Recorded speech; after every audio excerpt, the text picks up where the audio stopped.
नमस्कार विद्यार्थी मित्रो. आपण आज महाराष्ट्र लोकसेवा आयोगामार्फत नुकतीच जाहीर झालेली एक नवीन जाहिरात, जी खास करून विशिष्ट वर्गाकरिता असलेली जाहिरात म्हणता येईल. तर या जाहिरातीचं नाव आहे पोलीस उपनिरीक्षक विभागीय स्पर्धा परीक्षा. हे खास करून आपल्याला असं म्हणता येईल जे पोलीस दलाच्या सेवेमध्ये विशिष्ट पदावरती कार्यरत असणारे कर्मचारी आहेत, याच लोकांना ही परीक्षा देता येणार आहे. याच्यापूर्वी ही परीक्षा 2021 साली झालेली होती. मागचा वर्ष काही न्यायालयीन निर्णय किंवा काही टेक्निकल प्रश्न या कारणास्तव ही जाहिरात आलेली नव्हती. मात्र ही जाहिरात परत एकदा मोठ्या जागा घेऊन आपल्या समोर आलेली आहे. असं मी तुलनात्मकरित्या असं म्हणू शकतो, 2021 साली फक्त 215 जागासाठीची ही जाहिरात होती. मात्र आत्ताची जाहिरात ही तब्बल 615 जागासाठीची आहे. मग या परीक्षेच्या निमित्ताने द युनिक अकॅडमीने एक रेकॉर्डेड बॅच ही लॉन्च केलेली आहे. हा किमान कालावधी विचारात घेता आणि महाराष्ट्राच्या पोलीस दलातील एक कर्मचारी सेवेत असतानाही आपली सेवा चालू ठेवून आपल्या घर बसल्या ही बॅच त्यांना करता यावी आणि या परीक्षेला सामोरं जाता यावं, या दृष्टिकोनातून आपण एका बॅचची ही योजना केलेली आहे. तत्पूर्वी आपण आज या परीक्षेचं आगळंवेगळं वैशिष्ट्य काय आहे हे समजून घेऊया. पूर्व परीक्षा ज्या विषयांनी युक्त आहे, या परीक्षेचं महत्त्व, या परीक्षेतील विषयाचं महत्त्व, मागील प्रश्नपत्रिकेचा आढावा, याशिवाय यातील काही तांत्रिक बाबी म्हणता येतील आपल्याला. या तांत्रिक बाबीवरती मी जास्त काही लक्ष देणार नाही आहे, कारण ह्या बाबी आपल्याला माहीत असतातच. कारण मी हे जाणीवपूर्वक असं का वक्तव्य करतोय, कारण हे विशिष्ट वर्गासाठी आरक्षित असलेली ही जाहिरात आहे. यामुळं या परीक्षेला महाराष्ट्रातून सर्वसाधारणपणे जे पोलीस दलाच्या सेवेमध्ये आहेत असे कर्मचारी या परीक्षेसाठी पात्र ठरणार आहेत. पण त्या पात्रतेच्याही काही अटी निकष आहेत, त्या तांत्रिक बाबीच्या अनुषंगाने आपण विचारात घेऊया. या परीक्षेचं नाव आहे PSI मर्यादित विभागीय स्पर्धा पूर्व परीक्षा 2023. या जाहिरातीमध्ये असणारी आत्ताची पदं आहेत एकूण 615. हे जाणीवपूर्वक अधोरेखित केलेलं आहे स्क्रीनवरती की ह्या परीक्षेची तारीख 2 डिसेंबर आहे. हा कालावधी आपण का विचारात घेतोय? सध्या आपण सप्टेंबर महिन्याच्या 15 तारखेच्या आसपास वावरतोय. म्हणजे सप्टेंबर महिन्यातील 15 दिवस, ऑक्टोबर, नोव्हेंबर आणि डिसेंबरच्या तर 2 तारखेला ही परीक्षा आहे. म्हणजे आपल्याला जो उपलब्ध असणारा कालावधी आहे तो साधारणतः फक्त 75 दिवसाचा कालावधी आहे म्हणावं लागेल. आणि ह्या कालावधीमध्ये या पूर्व परीक्षेच्या अनुषंगाने या परीक्षेला पात्र असणारे लोक पूर्वापार कालावधीपासून ह्याची तयारी करतच आहेत. असं नाही आहे पोलीस दलातील अधिकारी की आज जाहिरात आलेली आहे आणि आपण त्याच्या तयारीला लागलेले आहेत. कारण उपविभागीय ही स्पर्धा परीक्षा वर्षानुवर्ष डिपार्टमेंटल अंतर्गत होत असते. या अनुषंगाने जे पात्र विद्यार्थी आहेत याची तयारी सातत्याने चालू ठेवत असतात. कारण याच्यात आपण थोडंसं समजून घेऊया की या परीक्षेचं आणखी एक वैशिष्ट्य वेगळं काय आहे. तर आपल्याला विचारात घेता येईल, हे सगळ्यात महत्त्वाचा भाग विचारात घेता येईल.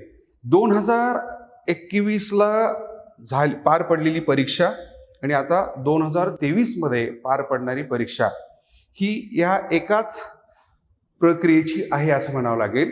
कारण सदर पदे ही प्रवर्गनीय आरक्षणानुसार न भरता सर्वोच्च न्यायालयाच्या अंतिम न्यायनिर्णयाच्या अधीन राहून गुणवत्तेनुसार भरण्यात येतील. याचा अर्थ काय? सर्वसाधारण कुठलीही पद भरती प्रक्रिया जेव्हा असते, ओपन, मागासवर्गीय, SC, ST, SC अशा पद्धतीनं प्रवर्गाचा विचार केला जातो. पण या भरती प्रक्रियेमध्ये अशा पद्धतीनं कोणतंही आरक्षण असणार नाही. त्यातल्या त्यात आणखी एक स्पेसिफिक सांगावं लागेल, इथं स्त्री पुरुष हाही तुलनात्मक भाग असणार नाहीये. महिला आणि पुरुष यांना ह्या एकाच कॅटेगरीमध्ये विचारात घेतलं जाणार आहे आणि त्याच्या गुणवत्तेची तपासणी केली जाणार आहे आणि त्या आधारावरती या परीक्षेतून विद्यार्थ्यांना नामांकित केलं जाणार आहे. हे ह्या परीक्षेचं सगळ्यात महत्त्वाचं वैशिष्ट्य म्हणता येईल. आता याच्यात आपण थोडासा विचार करू की या परीक्षेला कुणाला बसायला परवानगी दिली. मी सुरुवातीलाच काय म्हणलं तुम्हाला की ही परीक्षा सर्वांसाठी नाही आहे. मग ही कुणासाठी आहे? पोलीस दलामध्ये जे कर्मचारी कार्यरत आहेत. पण पोलीस दलामध्ये जे काही कर्मचारी कार्यरत आहेत ते दोन प्रकारचे आहेत. त्याला आपण प्रशासकीय सेवेतील काही अधिकारी म्हणतो आणि स्पेसिफिक खाकी वर्दी गणवेशधारित ही कर्मचारी म्हणतो. त्यातील गणवेशधारी जे कर्मचारी आहेत याच लोकांना ही परीक्षा लागू आहे. पण त्यात ही कुणाला लागू आहे हेही आपल्याला विचार करावा लागेल. कुणाला या परीक्षेसाठी बसवलेल्या अर्हतेचा भाग विचारात घेता आयोगाने स्पष्ट केलेला आहे. यामध्ये पोलीस सहाय्यक पोलीस निरीक्षक, दुसरा पोलीस हवालदार, पोलीस नाईक आणि पोलीस शिपाई याच प्रवर्गातील कर्मचाऱ्यांना या परीक्षेचा फॉर्म भरता येणार आहे. मात्र जरी यांना फॉर्म भरण्याची परवानगी दिलेली असली तरी दुसरी अट मात्र कंपल्सरी आहे. ती अट काय हे या ठिकाणी आपण लक्षात घेऊया. पोलीस दलातील सेवेमध्ये किमान विशिष्ट कालावधीपर्यंत त्यांना काम करणं अपेक्षित आहे. पण त्यामुळे या ठिकाणी बेसिकली 3 कॅटेगरी तयार करण्यात आलेल्या आहेत. तर ती पहिली कॅटेगरी काय? तो पदवीधर असेल तर पोलीस दलातील त्याची नियमित सेवा ही 4 वर्ष झालेली असली पाहिजे. मग ही 4 वर्षाची सेवा कधीपर्यंत कन्सिडर केलेली आहे? या वर्षी जर फॉर्म भरण्याची जी तारीख आहे 3 ऑक्टोबर दिलेली आहे तुम्हाला. या 3 ऑक्टोबर रोजी तुमचे 4 वर्ष जर पूर्ण सेवेतील होत असतील अशा कर्मचाऱ्यांना या परीक्षेसाठी फॉर्म भरता येणार आहे. दुसरी अट कुणासाठी आहे? जे फक्त 12वी या आधारावरच पोलीस दलामध्ये सेवेत रुजू झालेले आहेत. यांना मात्र 5 वर्षाची नियमित सेवा लागू करण्यात आलेली आहे. त्यांनाही हीच डेट लागू असणार आहे. आणि तिसरी अट अशी आहे, जो मुलगा फक्त 10वी या बेसवरती पोलीस दलामध्ये समाविष्ट झालेला आहे त्याला किमान 6 वर्षाचा नियमित सेवेचा कालखंड या ठिकाणी विचारात घेतलेला आहे. मी याच्यात जास्त वेळ का घेणार नाही. या गोष्टी तुमच्याशी संबंधित आहेत, तुम्हाला नोन आहेत. त्यामुळं हे बेसिक जे नव्याने विद्यार्थी पात्र ठरणार आहेत, पहिल्यांदाच या परीक्षेसाठी फॉर्म भरणार आहेत, याने माहिती असावं या दृष्टिकोनातून तुम्हाला या ठिकाणी नियमावली स्पष्ट करेल. परत एकदा क्लिअर असू द्या. सहाय्यक पोलीस निरीक्षक, पोलीस हवालदार, पोलीस नाईक व पोलीस शिपाई याच कर्मचाऱ्यांना या परीक्षेला बसता येणार आहे. पण खालील अट विचारात घेता. आपण पुढे जाऊया. आता वयोमर्यादेची एक अट या ठिकाणी विचारात घेतलेली आहे. बघा, महाराष्ट्र पोलीस दलामध्ये पोलीस शिपाई म्हणून यशस्वी होण्यासाठीची बेसिक अट काय आहे? 12वी उत्तीर्ण आहे. हे 2000 सालापासून ते आता 2023 पर्यंत ही 12वीच अट लागू आहे. परंतु 2005 पासून ते आज तागायत जर विचार केला, म्हणजे थोडक्यात मी असं म्हणेन, तत्कालीन माजी गृहमंत्री RR पाटील यांनी पारदर्शक भरती प्रक्रिया सुरू केली 2005 पासून. मला आठवतं त्या पद्धतीनं 2005-06 साली 55,000 जागा पुढील 5 वर्षात टप्प्याटप्प्याने भरल्या गेल्या. आणि आत्ताही त्याच पद्धतीनं महाराष्ट्र पोलीस दलातील गृह विभागामार्फत दरवर्षी नियमितपणे भरती प्रक्रिया पार पाडते. तर याचा जेव्हा लेखाजोख विचारात घेतला जातो किंवा गेलेला आहे किंवा प्रत्यक्षदर्शनी लक्षात येतं, याला जरी बेसिकली 12वी पात्रता असली तरी जे पूर्ण सेवेमध्ये येणारे पोलीस शिपाई आहेत याच्यातील जवळजवळ 80% उमेदवार हे पदवीधर आहेत. हे विशेष बाब म्हणून आपल्याला लक्षात घ्यावे लागेल. हे मी बेसिक 80% विद्यार्थी पदवीधर म्हणण्यापेक्षा याच्यामध्ये आणखी जरी हायरार्की विचारात घेतली, उच्च पदवीधर आहेत अशी ही लोक मोठ्या प्रमाणामध्ये या परीक्षेमध्ये यशस्वी झालेले आहेत. संगणकाची गुणवत्ता, संगणक क्षेत्रातील पदवी प्रदान केलेले ही विद्यार्थी या परीक्षेमध्ये यशस्वी झालेले आहेत. त्यामुळे सांगायचा उद्देश हाच आहे, 21व्या वर्षी जर एखादा उमेदवार पोलीस दलात यशस्वी झालेला आहे तर आज या परीक्षेला पात्र ठरणाऱ्या त्या पोलीस शिपायाचा वय आज 25 ते 26 असणार आहे किंवा फार फार 27 असणार आहे. म्हणजे तुम्हीही अजूनही असं म्हणेन या परीक्षेमध्ये, कारण फिजिकलचा समाविष्ट असल्या कारणामुळे ताकदीनिशी या परीक्षेमध्ये आपण उतरणार आहात. पदवीधर असल्यामुळं निश्चितपणे या परीक्षेची काठिण्य पातळी मागील 2 वर्षापासून आयोगाने वाढवलेली आहे. त्याचा आपण विचार पुढच्या टप्प्यात करणारच आहोत.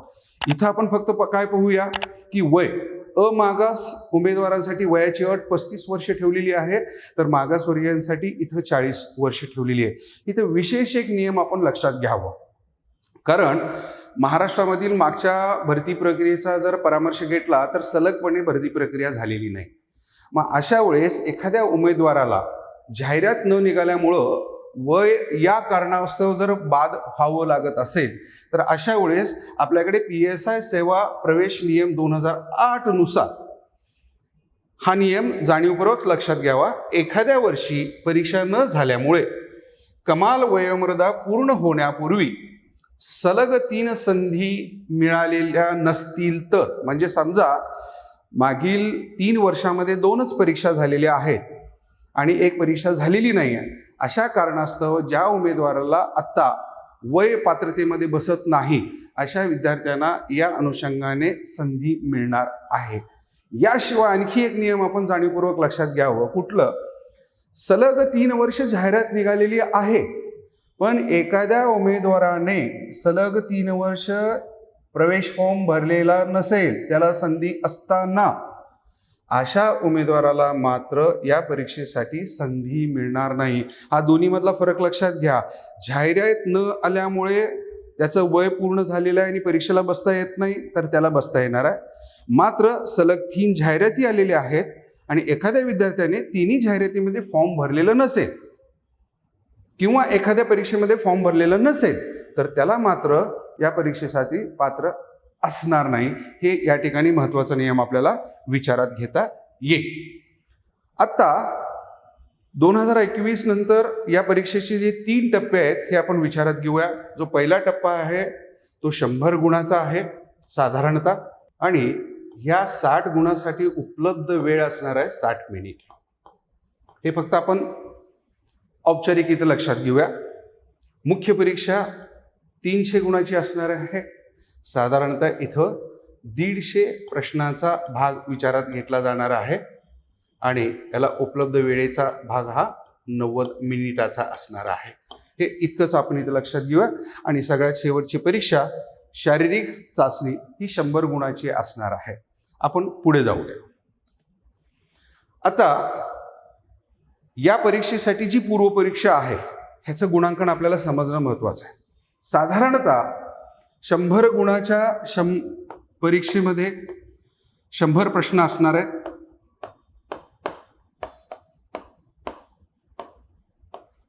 आणि यासाठी ज्या अभ्यासक्रमाची योजना करण्यात आलेली आहे हे आपण इथं थोडंसं लक्षात घेऊया. पहिल्यांदा ठळक मुद्दे आपण विचारात घेऊया. मराठी ग्रामर या विषयावरती 25 प्रश्न विचारले जाणार आहेत. इंग्रजी ग्रामर या विषयावरती 25 प्रश्न विचारले जाणार आहेत. सामान्य अध्ययन या घटकाअंतर्गत एकूण प्रश्नांची संख्या ही 50 असणार आहे. इथं जाणीवपूर्वक हाही भाग लक्षात घ्या. मराठीचे प्रश्न मराठीतच असणार आहेत कारण भाषेचा भाग आहे. इंग्रजी प्रश्न इंग्रजीत असणार आहे. आणि सामान्य अध्ययन ज्याला आपण GS म्हणतो याचे प्रश्न मात्र आयोग इंग्रजी आणि मराठीमध्ये दोन्ही भाषेमध्ये आपल्याला उपलब्ध करून दिले असतात. याचा दर्जा आयोगाने स्पष्ट केलेला आहे. शालांत परीक्षा म्हणजे 10वी पर्यंतच्या अभ्यासक्रमावर आधारित किंवा 10वीच्या परीक्षेचा जो दर्जा आहे तो दर्जा डोळ्यासमोर ठेवून या प्रश्नपत्रिकेचं आरेखन केलेलं असणार आहे. हे आपण लक्षात घेऊ. याला कालावधी 1 तासाचा आहे. आणि या परीक्षेचं स्वरूप कसं आहे? वस्तुनिष्ठ, ज्याला तुम्ही MCQ म्हणता किंवा बहुपर्यायी म्हणता. एका प्रश्नाचे 4 पर्याय आहेत. अशा पद्धतीचं या प्रश्नपत्रिकेचं स्वरूप आहे. पुढे जाऊया. आता इथं पूर्वी आत्ता आपण जे पाहिलेलं आहे याच्यामध्ये मराठी आणि इंग्रजीचा समावेश केलेला आहे. याच्यात स्पेसिफिक अभ्यासक्रम का आहे? पहा, पूर्वी 2017 पूर्वी ह्या डिपार्टमेंटल PSIचा जर विचार केला तर पूर्वी पूर्वपरीक्षा ही फक्त GS वर आधारित व्हायची आणि मराठी इंग्रजी ग्रामरचा जो भाग आहे तो मुख्य परीक्षेमध्ये समाविष्ट होता. मात्र आता आयोगाने जाणीवपूर्वक काय केलेलं आहे, पूर्व परीक्षेमध्येच मराठी आणि इंग्रजी ग्रामरचा समावेश केलेला आहे. आणि मुख्य परीक्षेला मात्र प्रामुख्याने ज्या कायद्याच्या आधारावरती संपूर्ण होम डिपार्टमेंटचं म्हणजे पोलीस दलाचं कामकाज चालतं, या कायद्याच्या अभ्यासाचाच अभ्यासक्रम मुख्य परीक्षेच्या अभ्यासक्रमामध्ये समाविष्ट करण्यात आलेला आहे आणि तोही वस्तुनिष्ठ स्वरूपाचा विचारात घेतलेला आहे. म्हणून आत्ता आपल्याला लक्षात घ्यावं लागेल की मराठी व्याकरणाचा जो भाग आहे याच्यात काय काय समाविष्ट आहे. आता ह्याच्यात मराठी आणि इंग्रजीचा जो बेसिक भाग विचारात घेतला, 5वी पासून 12वी पर्यंत तुम्ही मराठी आणि इंग्रजी व्याकरणाअंतर्गत जे जे काही शिकलेलं आहे या सर्व बाबींचा समावेश याच्यामध्ये आहे. शब्दसंग्रहाचा भाग आहे, व्याकरणाचा भाग आहे, म्हणी वाक्यप्रचाराचा भाग आहे. हे इथं आपल्याला आणखी एका बाबीसाठी लक्षात घ्यावं लागेल, का म्हणून मराठी आणि इंग्रजीला विशेष महत्त्व डिपार्टमेंटल PSला देण्यात आलेलं आहे. याची जर खातरजमा आपल्याला करायची असेल तर आपल्याला लक्षात घ्यावं लागेल, आजही तुम्ही पोलीस स्टेशनमध्ये जा, एखाद्या गुन्ह्याच्या संदर्भात जर तुम्हाला तक्रार नोंदवायची असेल, तुम्हाला तक्रार करायची असेल, जर FIR तयार होतो तो FIR हा मस्टरवरच लिहिला जातो आणि तो हस्तलिखित स्वरूपाचा असतो आणि लिहून घेणारा हा पोलीस शिपाई, पोलीस नाईक, त्या पोलीस स्टेशनच्या दर्जावर आधारित पोलीस निरीक्षकापर्यंत ही लोक या ठिकाणी उपलब्ध करून दिलेले असतात. त्यासाठी तुमची मराठी चांगली असली पाहिजे किंवा एखाद्या ठिकाणी तुम्हाला पंचनामा करावा लागतो, एखादी डेड बॉडी आहे, एखादी घटना घडलेली आहे, जशास तसं शब्दामध्ये ते वृत्तांकन करणं, हे मराठी भाषा जोपर्यंत तुमची प्रगल्भ असणार नाही त्या पद्धतीनं तुम्हाला लिहिता येणार नाही. म्हणून जाणीवपूर्वक मराठी आणि इंग्रजीचा समावेश पूर्व परीक्षेमध्येच आयोगाने केलेला आहे. याच्यामध्ये नंतरचा जो भाग आहे GSचा, याच्यात पहा 50 मार्काच्या अनुषंगाने मराठी आणि इंग्रजी ग्रामरचा समावेश आहे आणि उर्वरित 50 मार्क हे सामान्य अध्ययनासाठी विचारात करण्यात आलेले आहे. इथं आयोगाने स्पष्ट केलेलं नाही की इथं जरी 7 घटक दिलेले असले तरी आपण साधारण रेशो काय विचारात घेतो, /7, म्हणजे याचा अर्थ सरासरी एखाद्या घटकावरती 7 प्रश्न विचारले जाऊ शकतात. मात्र आयोग कधीही हे स्पष्ट करत नाही किंवा अशा सरासरी पद्धतीनं प्रश्न विचारत नाही. मागच्या प्रश्नपत्रिकेचा जर दाखला आपण लक्षात घेतला, विशिष्ट विषयाला कधी जास्त प्रश्न विचारले जाऊ शकतात, एखाद्या विशिष्ट विषयाला कमी विचारले जाऊ शकतात, डिपेंड म्हणता येईल. मात्र आपण अभ्यास करत असताना मात्र सरासरी हा निकष विचारात घेऊनच या सर्व घटकांना, सर्व विषयांना विशेष महत्त्व आहे असा लक्षात घेऊनच याची तयारी करणं अपेक्षित आहे. आता याच्यामध्ये जाणीवपूर्वक आधुनिक भारताचा इतिहास, त्याच्यानंतर महाराष्ट्राचा भूगोल, भारतीय अर्थव्यवस्था या टॉपिक अंतर्गत हे विशेष आपल्याला लक्षात घ्यावं लागेल. जागतिकीकरण, उदारीकरण, खाजगीकरण याच्या विशेष अभ्यासासह भारतीय अर्थव्यवस्थेचा अभ्यास करणं अपेक्षित आहे. याशिवाय चौथा जो मुद्दा याच्यात विचारात घेतलेला आहे पहा, बाकी कुठल्याही अभ्यासक्रमामध्ये सरळ भारतीय संविधान, राजकारण किंवा राज्यशास्त्र याचा समावेश असं दाखवला जातो. मात्र इथं मात्र काय केलेले पहा, ग्राम प्रशासन म्हणजे स्थानिक स्वराज्य संस्थेचा अभ्यास याच्यामध्ये तुम्हाला अपेक्षित केलेला आहे. दुसरा जिल्हा प्रशासन. आता इथं तुम्हाला असं नाही केलेलं आहे, जिल्हा प्रशासन म्हणजे संपूर्ण महाराष्ट्रामध्ये जिल्ह्याची यंत्रणा कशा पद्धतीनं काम करते, कोणता घटक कोणत्या ठिकाणी काम करतो. फॉर एक्झाम्पल आपण असं म्हणूया, जिल्ह्याच्या ठिकाणी पोलीस अधीक्षक ही असतात, जिल्हाधिकारीही असतात आणि जिल्हा परिषदेचे CEO ही असतात. आता CEO जिल्हाधिकारी हे IAS ग्रेडचे अधिकारी आहेत, पोलीस अधीक्षक हे IPS ग्रेडचे अधिकारी आहेत. मग यांच्या कामाची सुसूत्र कशा पद्धतीनं आहे, ग्रामीण पातळीपर्यंत, गाव पातळीपर्यंत ही यंत्रणा कशी काम करते याचा अभ्यास या ठिकाणी तुम्हाला अपेक्षित करण्यात आलेला आहे. कारण जिल्हा प्रशासन आणि ग्राम प्रशासन हे एकमेकाला पूरक पद्धतीने काम करत असल्यामुळं ह्याचा संदर्भ या ठिकाणी विचारात घेतलेला आहे आणि हे दोन्ही घटक राज्य प्रशासनाचा भाग आहेत. त्यामुळे त्यांची रचना, त्यांचं संघटन, त्यांचं कार्य हे या ठिकाणी वेगळ्या पद्धतीनं अभ्यासणं अपेक्षित आहे. सर्वसाधारण राज्यसेवेची परीक्षा असेल किंवा अराज्यपत्रितमधील PSIची परीक्षा असेल, या ठिकाणी मात्र अभ्यासक्रम टोटली वेगळा विचारात घेतलेला आहे आणि इथं मात्र राज्यव्यवस्थेचा अभ्यासक्रम हा वेगळा विचारात घेण्यात आलेला आहे. पर्टिक्युलर MPSCच्या आत्ताच्या परीक्षेमध्ये महाराष्ट्रातील समाजसुधारक हा स्वतंत्र टॉपिक दाखवला जात नाही. मात्र पोलीस उपविभागीय परीक्षेमध्ये मात्र समाजसुधारकाला विशेष महत्त्व दिलं गेलेलं आहे आणि याच्यावरती प्रश्न विचारले जात आहेत. ह्याच्यात आणखी एक वेगळा घटक तुम्हाला लक्षात येईल, भारताचे शेजारील राष्ट्राशी असलेले संबंध.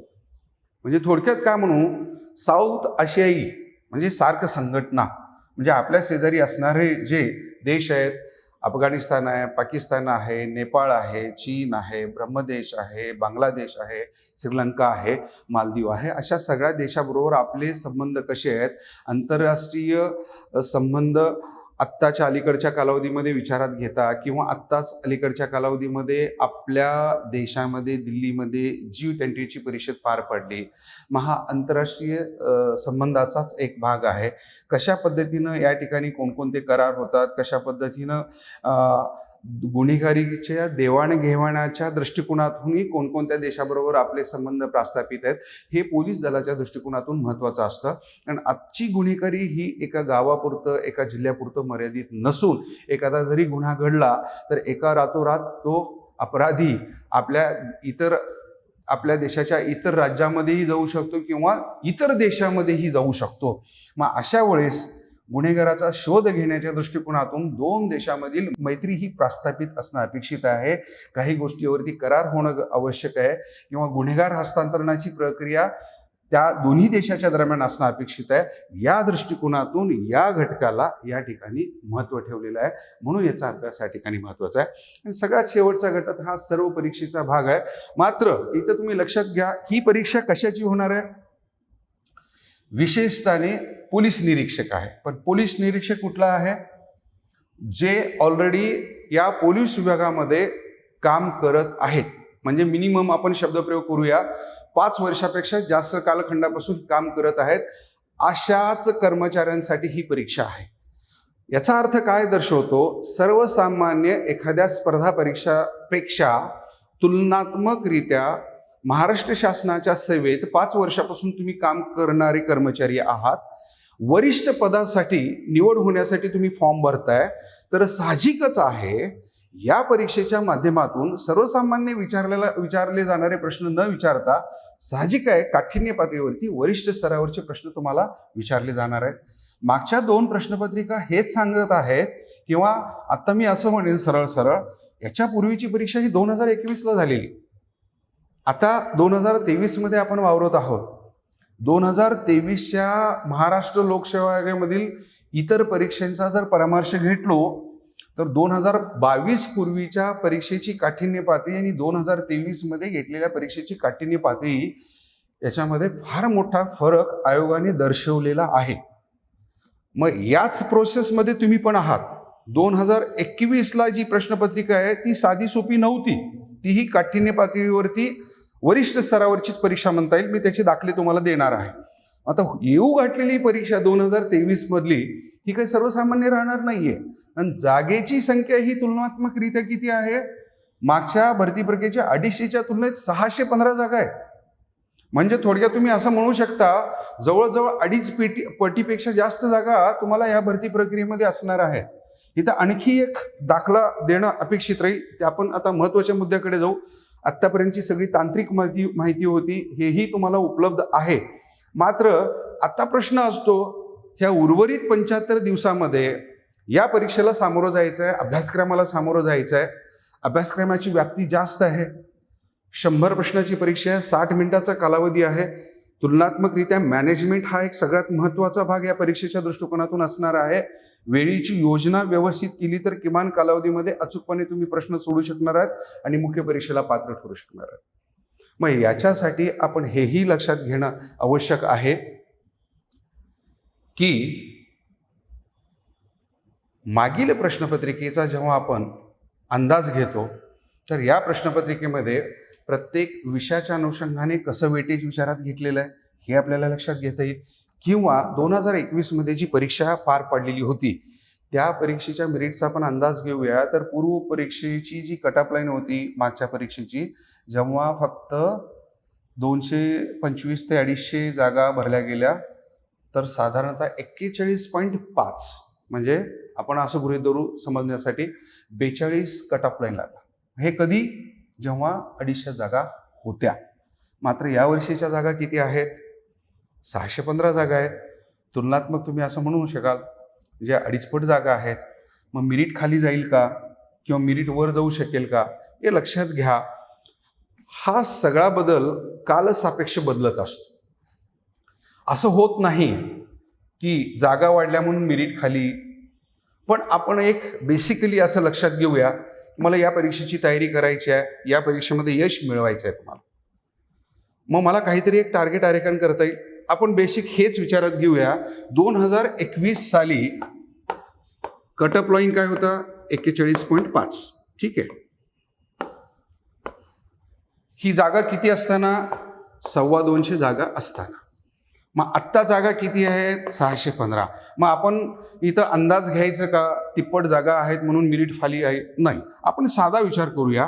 आपल्याला या परीक्षेत पात्र ठरण्यासाठी 45 गुण हवे.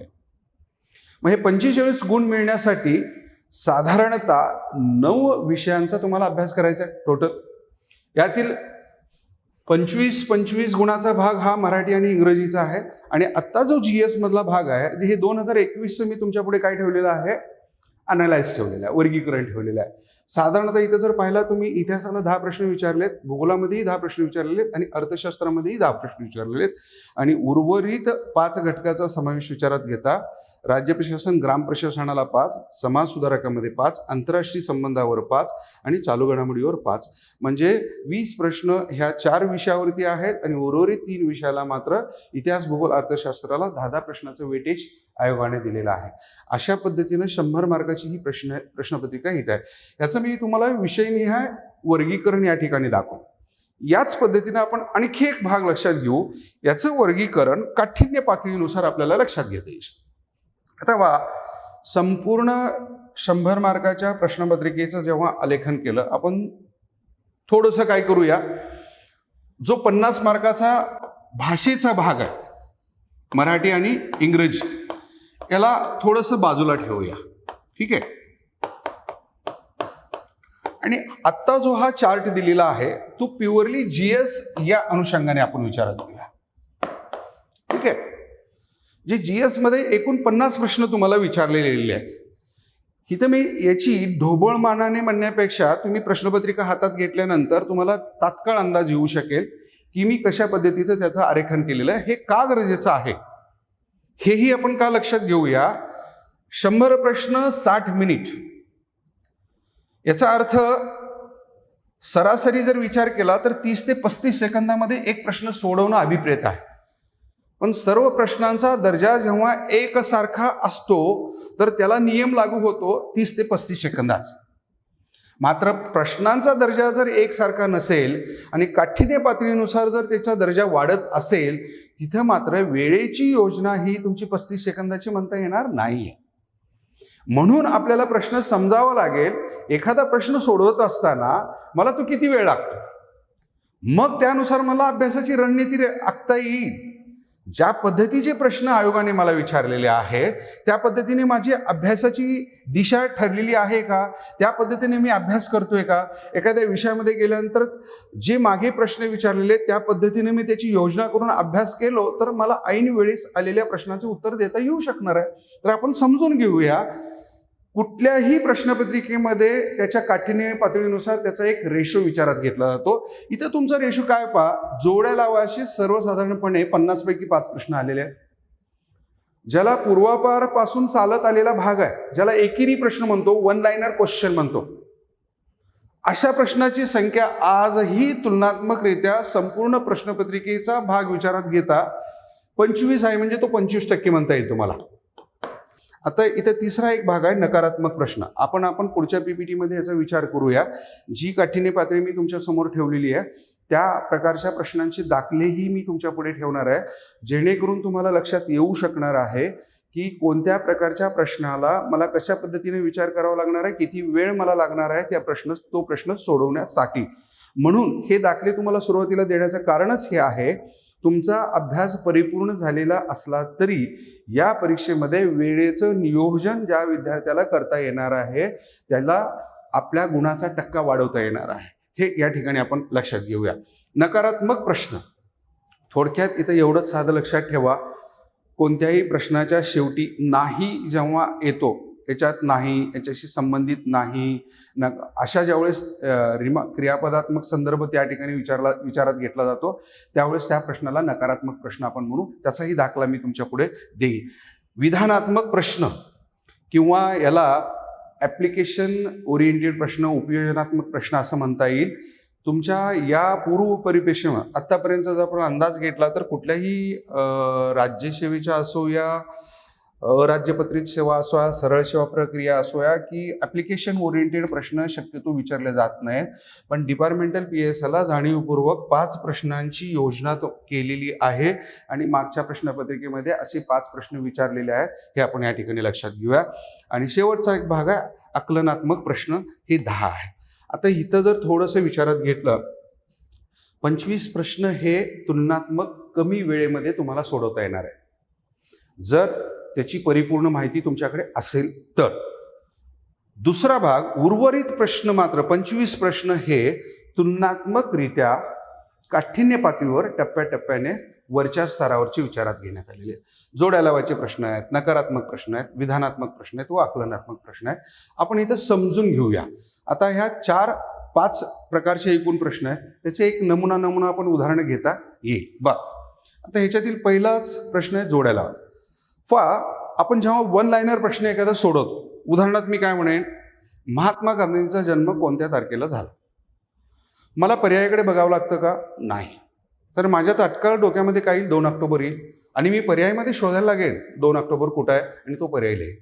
मात्र या प्रश्नामध्ये तुम्हाला तसं करता येईल का? जोड्या लावामध्ये तुलनात्मक या प्रश्नाला 1 लाइनरच्या प्रश्नाच्या तुलनेमध्ये जास्त वेळ लागणार आहे. किमान तुम्हाला पहिलं समजून घ्यावं लागेल जोड्या लावा ह्या कशाच्या विचारल्या गेलेल्या आहेत. ह्या जोड्या विचारात घेत असताना ह्याच्यातील सगळ्याच जोड्या तुम्हाला माहीत असतील नाहीये. परत याच्या पुढे जाऊन काय केलेलं आहे त्यांनी, पर्यायी उत्तर विचारलेले आहेत. म्हणजे तुम्हाला परत ह्याच्यातली एक सिरीज निवडायची आहे आणि ती टाळून पाहायची आहे. पूर्वी काय व्हायचं, पूर्वीच्या जोड्या लावामध्ये तुलनात्मकरित्या एक जरी जोडी जमली किंवा एक जरी जोडी जुळली तर पर्यायामध्ये तसा काही फार अंदाज राहायचा नाही. त्यामुळे तात्काळ उत्तर टिक करता येतं. आता इथंच पहा, या प्रश्नाचा जर आपण अभ्यास केलो, काय विचारलेलं आहे, राज्य आणि त्या राज्यातील जलविद्युत प्रकल्पाची नावं दिलेली आहेत. मग आता उदाहरणार्थ कर्नाटक आहे, मग कर्नाटकला तुंगभद्रा आपण सांगू, तुंगभद्रा नदीवरती प्रकल्प आहे. मग आपण थोडंसं इथंही येऊया. ला 4 असलेले किती आहेत बघा. ला 4 जोडी असलेले 2च आहेत.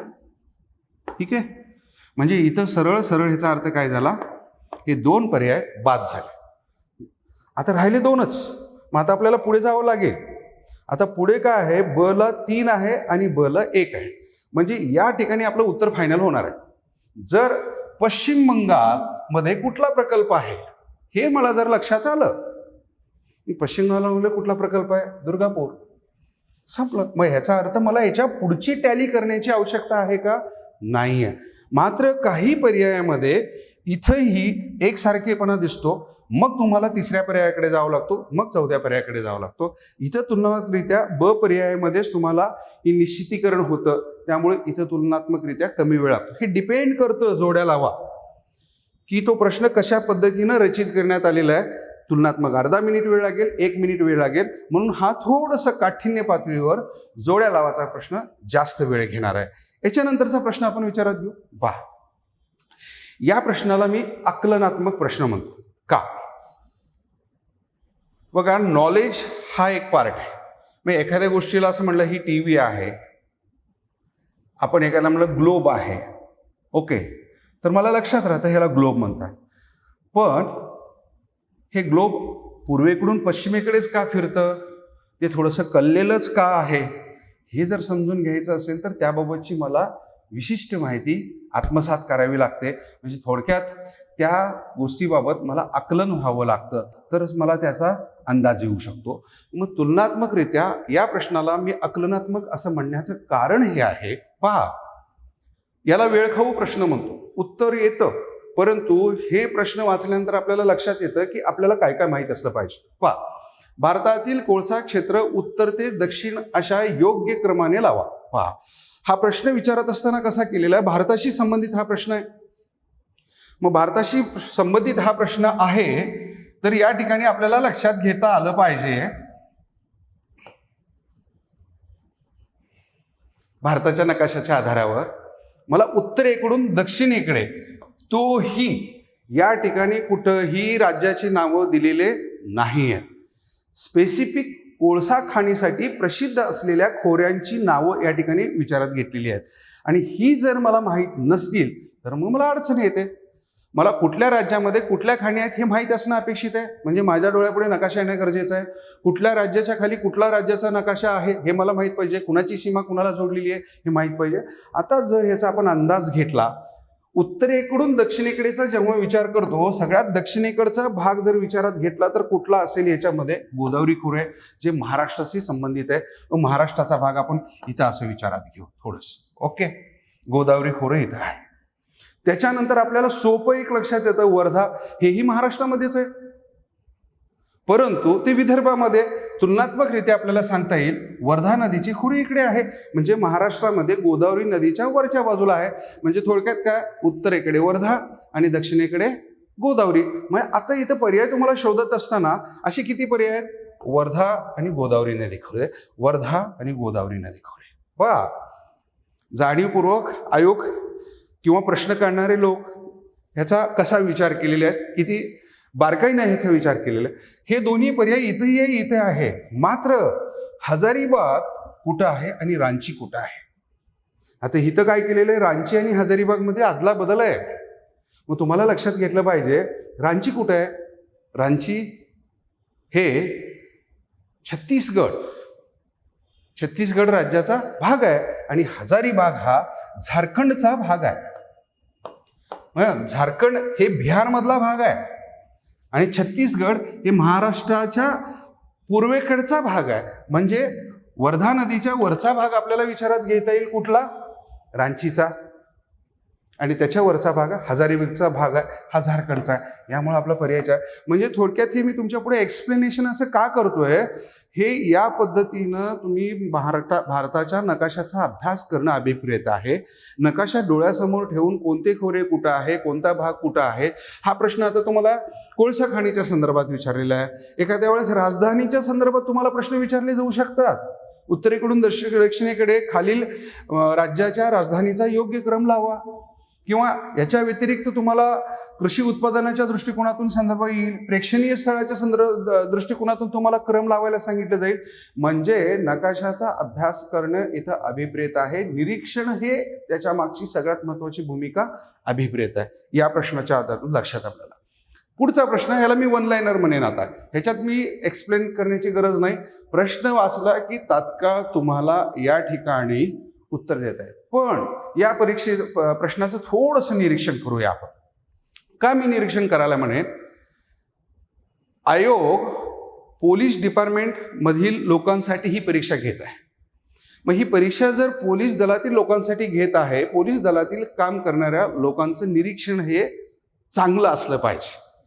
मग तुम्ही जेव्हा महाराष्ट्राच्या नकाशाचा अभ्यास करत असता, इथं तारापूर म्हणल्यानंतर आपल्याला डोळे झाकून पूर्वी उत्तर काय असायचं, ठाणे जिल्ह्यामध्ये आहे. मात्र आता ठाणे जिल्ह्यामधून उत्तरेकडचा भाग वेगळा केल्यामुळे त्या ठिकाणी नवीन जिल्हा झाला पालघर. पण आयोगाने पालघर हा पर्याय दिलेला आहे का? पालघर हे उलट त्यांनी प्रश्नामध्येच आणलेलं आहे. तुम्हाला या ठिकाणी कन्फ्यूज करण्यासाठी, मायक्रो लेवलला अभ्यास करण्यासाठी प्रश्न कसा विचारलेला आहे, पालघरमधील कुठल्या तालुक्यामध्ये हे तारापूर हे अणुऊर्जा प्रकल्प स्थिरावलेला आहे. म्हणजे थोडक्यात तुम्हाला मायक्रो लेवलवर जाऊन अभ्यास केला तर वन लाईनर प्रश्नांचं उत्तर देता येणार आहे. पुढचा प्रश्न आपण विचारात घेऊ, ज्याला मी म्हणलेलं होतं ऍप्लिकेशन ओरिएंटेड क्वेश्चन्स, ज्याला उपयोजनात्मक स्तरावरचे प्रश्न म्हणू. काठिण्य पातळीवरती ही प्रश्न मुख्य परीक्षेला विचारली जातात. मात्र डिपार्टमेंटल परीक्षेला, पूर्व परीक्षेलाच ही प्रश्न विचारलेले आहेत. या प्रश्नाचं थोडंसं आपण पहिले निरीक्षण करूया. प्रश्न वाचायलाच आपल्याला जास्त वेळ लागतो. वाचल्यानंतर त्याच्या अर्थ आपल्याला समजून घ्यावा लागतो. विधान अ आणि विधान ब एकमेकाशी संबंधित आहेत नाही आहेत हे समजून आपल्याला घ्यावं लागतं. बघूया, खालील विधानाचे परीक्षण करा व योग्य पर्याय निवडा. विधान अ काय सांगतं आपल्याला, सिंधू नदीच्या पात्रात मांजुली हे जगातील सर्वात मोठे नदीचे बेट आहे. हे वाक्य बरोबर आहे का हे आपल्याला लक्षात घे. मांजुली बेट खरंच सिंधू नदीच्या पात्रात आहे का? नाही आहे. मांजुली बेट कुठं आहे? मग आपल्याला ब्रह्मपुत्रा नदीच्या पात्रामध्ये मांजुली हे बेट आहे. त्यामुळे हे पहिलं विधान काय होतं आपल्या या ठिकाणी चुकीचं ठरतं. आणि विधान ब कडे मी जेव्हा जातो, ब्रह्मपुत्रा नदीला तिबेटमध्ये देहांग, अरुणाचल प्रदेशामध्ये त्याला तसांगपो या नावाने ओळखलं जातं. हे बरोबर आहे का? तर हे बरोबर आहे. याच्यानं आपल्याला पहिल्यांदा या प्रश्नांचा जेव्हा आपण अभ्यास करतो, आपल्याला पहिलं निश्चित करावं लागतं विधान अ आणि ब अचूक आहेत का. हे पहिल्या निश्चित झालं की मग आपल्याला पर्यायाकडे येणं योग्य ठरतं. कारण इथं जर तुम्हाला कन्फ्युजिंग असेल तर पर्याय काही जरी असले तर आपल्याला अचूकपणे उत्तर देता येत नाही. याच्या पुढच्याही प्रकारचा एक प्रश्न आपल्याला विचारात घेता येईल, पण आयोगाने तो कधी कधी काही परीक्षेमध्ये अशा प्रकारचे प्रश्न विचारले जातात. ह्याच्यात आता विधान अ आणि विधान ब दिलेलं असतं आणि पर्यायामध्ये असतं विधान ब हे अ ची पूरक आहे किंवा योग्य कारण आहे. हे या ठिकाणी आता प्रश्न विचारलेले नाही म्हणून मी त्याचा जास्त इथं उल्लेख करणार नाही. पण इथं सरळ दोन विधानं दिलेली आहेत, ती बरोबर आहेत की चूक आहे हे पहिल्यांदा हेरावं लागेल, तदनंतरच या तुम्हाला पर्यायाकडे यावं लागेल. पुढचा प्रश्न आहे, हा सर्वसाधारण प्रश्न आहे. या पद्धतीने आपल्याला लक्षात घेतलं तर काठिण्य पातळीचा विचार करता तुमच्या प्रश्नपत्रिकेमध्ये जोड्या लावा, नकारात्मक प्रश्न, ॲप्लिकेशन म्हणजे उपयोजनात्मक स्तरावरचे प्रश्न, वन लायनर प्रश्न यांचा समावेश होतो. या प्रश्नाचा विचार करून आपण आपल्या अभ्यासाची रणनीती आणि पद्धत विचारात घेतली तर या 100 मार्काच्या अभ्यासक्रमाचा तुम्हाला पुढच्या 75 दिवसामध्ये अभ्यास करावायचा आहे. याच्यातील मी असं म्हणेन की बहुतांश विद्यार्थी पूर्वापार वेळेपासूनच या परीक्षेची तयारी करत आहेत. आत्ता वेळ कशाची आहे की जो तुम्ही अभ्यास केलेला आहे तो अचूक केलेला आहे का, किंवा मी ह्या परीक्षेला सामोरं जात असताना माझ्यातील कमकुवत बाबी कोणत्या आहेत त्या तुम्हाला स्वतःला हेरल्या गेल्या पाहिजेत. ज्या विद्यार्थ्यांचा पूर्ण अभ्यास झालेला आहे मग त्यांची जबाबदारी ही आहे की अशा चांगल्या पद्धतीनं सराव परीक्षा ज्यांनी नियोजित केलेल्या आहेत अशा सराव परीक्षा तुम्ही द्याव्यात आणि प्रत्येक परीक्षेच्या अनुषंगाने तुमच्या चुका कोणत्या ठिकाणी होतात हे पाहणं आवश्यक आहे आणि त्यानुसार तुम्ही त्या घटकावरती, त्या उपघटकावरती अभ्यास करणं अपेक्षित आहे. याशिवाय ज्यांना अभ्यास करत असताना असंही वाटायचं की अजून माझा परिपूर्ण अभ्यास नाही, कारण तुम्ही सेवेमध्ये आहात. लक्षात घ्या, सेवा चालू असताना आम्ही समजू शकतो की हे महाराष्ट्रातील नाही संपूर्ण देशातील पोलीस दलांचा जर जेव्हा विचार करतो की 8 तासाची ड्युटी नाही आहे, 12 तासाची ड्युटी नाही, त्यांना पुरा 24 तासाच्या सेवा कार्यालयाप्रमाणे काम करावं लागतं. मग अभ्यास कधी करणार? मग याच दृष्टिकोनातून तर युनिक अकॅडमीने आपल्यासाठी ऑनलाईन रेकॉर्डेड बॅच उपलब्ध करून दिलेली आहे. हे आपण लक्षात घेऊ. याच्यापूर्वीही आम्ही का म्हणेन डिपार्टमेंटल PSIच्या बॅचेस घेतलेल्या आहेत, त्याच्याबद्दल मी नंतर बोलेन. पण इथं आपण जाणीवपूर्वक लक्षात घेऊया द युनिक अकॅडमीच्या ॲपवरती ही रेकॉर्डेड ऑनलाईन बॅच तुम्हाला उपलब्ध होणार आहे. साधारणतः रेकॉर्डेड स्वरूपातील तुमच्या ह्या आत्ता मी सर्व अभ्यासक्रमाचा जो उहापोहा घेतला, ज्या सर्व विषयांचा विचार केला त्याच्यावर घड्याळी 200 तासापेक्षा जास्त अध्यापन तुम्हाला रेकॉर्डेड स्वरूपामध्ये उपलब्ध असणार आहे. हे पूर्णतः रेकॉर्डिंग हे डिजिटल बोर्डवरच केलेलं असणार आहे. त्यामुळं तुम्हाला ते स्पष्टपणे आणि व्यवस्थित ऐकण्यास येऊ शकणार आहे आणि व्यवस्थित तुमचं आकलन होऊ शकणार आहे.